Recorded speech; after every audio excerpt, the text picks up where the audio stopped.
General Aziz যে 2018 সালের যে বক্তব্যটা দিলেন এবং টোটাল সেনাবাহিনীকে ব্যবহার করে দিনের ভোট রাতে করতে সহযোগিতা করলেন, এবং 2014 সালে বিডিআর এর ডিজি থাকার সময় উনি কিন্তু বলেছিলেন যে সরকার আমাদের অস্ত্র দিয়েছে খেলনা পিস্তল হিসেবে ব্যবহার করার জন্য, এবং একইভাবে বেনজির সাহেব 2014-তে ডিএমপি কমিশনার থাকতে উনি কিন্তু বলেছিলেন যে সরকার আমাদেরকে অস্ত্র দিয়েছে হাডুডু খেলার জন্য। উনি কিন্তু 2018 সালে র্যাবের ডিজি থাকার সময় কিন্তু একই ধরনের বক্তব্য দিয়েছিলেন। তাহলে এগুলো প্রকাশ্যে এটা ডক্টর বেনজির এবং জেনারেল আজিজের এগুলো সংবিধান লঙ্ঘন, এবং যারা সাবেক কুশীলব আছেন, এই যে আমাদের চিফ জাস্টিসগণ এই যে সংবিধানের অপব্যাখ্যা দিয়ে সরকার ক্ষমতা কন্টিনিউ করছে, এখানে স্পষ্ট আর্টিকেল 106-এ বলা হচ্ছে সংবিধানের ব্যাখ্যাকারী হচ্ছে সুপ্রিম কোর্টের অ্যাপিলেট ডিভিশন। আমরা কিন্তু সুপ্রিম কোর্টের অ্যাপিলেট ডিভিশনের পক্ষ থেকে গত 15 বছর 16 বছরের যে সমস্ত প্রধান বিচারপতিগণ এনাদের পক্ষ থেকে আমরা কিন্তু কোনো ধরনের বক্তব্য বা কোনো ধরনের জোরালো পদক্ষেপ কিন্তু আমরা দেখি নাই। ওনারাও কিন্তু আলটিমেটলি কুশীলব। আপনারা যে সমস্ত কুশীলব যারা সাবেক আছেন বর্তমান আছেন, আপনাদের জন্য মেসেজ, একজন স্বৈর শাসক আপনাকে ব্যবহার করে টিস্যু পেপারের মতো আপনাকে ছুঁড়ে ফেলবে। আমাদের আজকে যে আলোচনা, দুইজন বিজ্ঞ আলোচক সহ আপনি যে আলোচনাটা করলেন, সেখানে এই যে শেখ হাসিনা যে ডক্টর বেনজির এবং জেনারেল আজিজের বিচারে যে নাটকটা আলটিমেটলি উনি মঞ্চস্থ করবেন, এটি নাটক হলেও আমি মনে করি এটি যারা সাবেক এবং বর্তমান যারা কুশীলব এদের জন্য কিন্তু সাইফুল সাগর একটা মেসেজ আছে। সেই মেসেজটা আমি আপনার মাধ্যমে এই সমস্ত কুশীলবদেরকে আমি দিতে চাচ্ছি।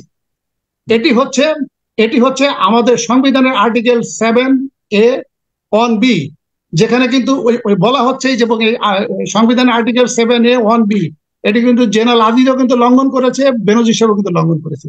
আপনি যদি দুই তিনজন সরকারি কর্মকর্তাকে লিস্ট করেন যে গণতন্ত্র ধ্বংস করার জন্য কে কে দায়ী, তাহলে সেক্ষেত্রে ডক্টর বেনজির আসবে। ডক্টর বেনজির 2014 সালে ডিএমপি কমিশনার ছিল, 2018-তে উনি ডিজি র্যাব ছিলেন। একইভাবে জেনারেল আজিজ 2014 সালে বিডিআর এর ডিজি ছিলেন, 2018 সালে উনি সেনা প্রধান ছিলেন। এবং এসকে সিনহার প্রতি আমরা সহানুভূতি দেখাই। এসকে সিনহাও কিন্তু আরেক দুষ্ট, কিন্তু কারণ আমরা কিন্তু স্কাইপি কেলেঙ্কারি দেখেছি এবং যুদ্ধ অপরাধ ট্রাইব্যুনালে যে বিচারগুলো হয়েছে স্কাইপি কেলেঙ্কারি সহ, এটাও কিন্তু আমরা দেখেছি। এটি আমাদের দুর্ভাগ্য যে আমাদের এই স্বাধীনতা 53 বছর পরে এসে আমাদের একজন পুলিশ প্রধান, সেনা প্রধান এবং বিচার বিভাগের প্রধানকে নিয়ে আমাদের আলোচনা করতে হচ্ছে, এবং আমাদের বিশ্বের কাছে আমরা বর্তমান পুলিশ প্রধানও কিন্তু স্যাংশনড, বর্তমান পুলিশও কিন্তু স্যাংশন প্রাপ্ত। আচ্ছা, আমি শেষ করছি। আমাদের সংবিধানের আর্টিকেল 7A(1)(b)-তে কি বলেছে আমি একটু বলি আপনাকে। সেখানে বলেছে যে সংবিধান বাতিল, স্থগিতকরণ ইত্যাদি অপরাধ। এখানে ওই যে বলেছে যে এই সংবিধান বা ইহার কোন বিধানের প্রতি নাগরিকের আস্থা, বিশ্বাস বা প্রত্যয় পরহত করলে কিংবা উহা করিবার জন্য উদ্যোগ গ্রহণ বা ষড়যন্ত্র করলে তাহার এই কার্য রাষ্ট্রদ্রোহিতা হইবে এবং ওই ব্যক্তি রাষ্ট্রদ্রোহিতার অপরাধে দোষী হইবে।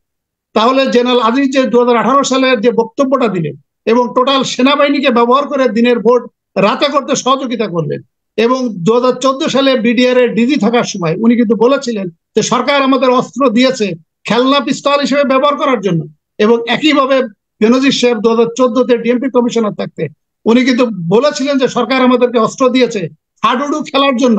উনি কিন্তু 2018 সালে র্যাবের ডিজি থাকার সময় কিন্তু একই ধরনের বক্তব্য দিয়েছিলেন। তাহলে এগুলো প্রকাশ্যে এটা ডক্টর বেনজির এবং জেনারেল আজিজের এগুলো সংবিধান লঙ্ঘন, এবং যারা সাবেক কুশীলব আছেন, এই যে আমাদের লেফটেন্যান্ট জেনারেল আকবর, আপনার কি খেয়াল আছে সাইফুল সাগর, উনি কিন্তু এরশাদ সাহেবকে থাপ্পড় দিয়েছিলেন এবং তাকে ধরে নিয়ে সিএমএইচে আটকে রেখে তাকে কিন্তু নির্বাচনে আসতে বাধ্য করে। উনি তো নির্বাচনে আসেন নাই, বাট একটা নির্বাচনের নাটক একটা মঞ্চস্থ করা হয়েছিল।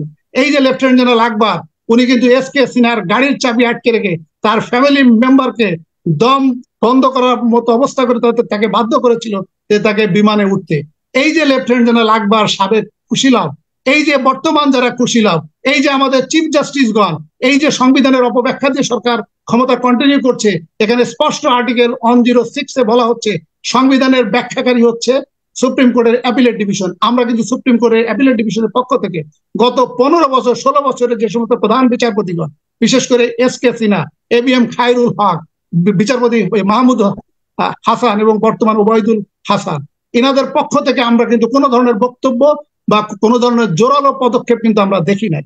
ওনারাও কিন্তু আলটিমেটলি কুশীলব, এবং ওনাদের জন্য কিন্তু মেসেজ, গণতান্ত্রিক সরকার আসলে হিটলারও কিন্তু ক্ষমতায় থাকতে পারে না, ওই যে মুসলিনী কিন্তু ক্ষমতায় থাকতে পারে নাই।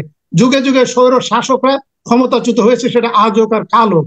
আপনারা যে সমস্ত কুশীলব যারা সাবেক আছেন, বর্তমান আছেন, আপনাদের জন্য মেসেজ, একজন স্বৈর শাসক আপনাকে ব্যবহার করে টিস্যু পেপারের মতো আপনাকে ছুঁড়ে ফেলবে। সো আপনারা আর এই টিস্যু পেপার, এটা আপনার মেসেজ, আপনার ব্যক্তিগত মতামত থেকে আপনি দিয়েছেন। এবং আমি যেটা দেখছি, জি, শেখ হাসিনা অর্থনৈতিক অভ্যুত্থানটাকে ভয় পাচ্ছে এবং এই অর্থনৈতিক অভ্যুত্থানটা ধেয়ে আসছে, এবং এই সমস্ত কুশীলব আপনারা জনগণের পক্ষ নেন, তাহলে হয়তো জনগণ আপনাদেরকে মাফ করলেও করে দিতে পারে। ধন্যবাদ।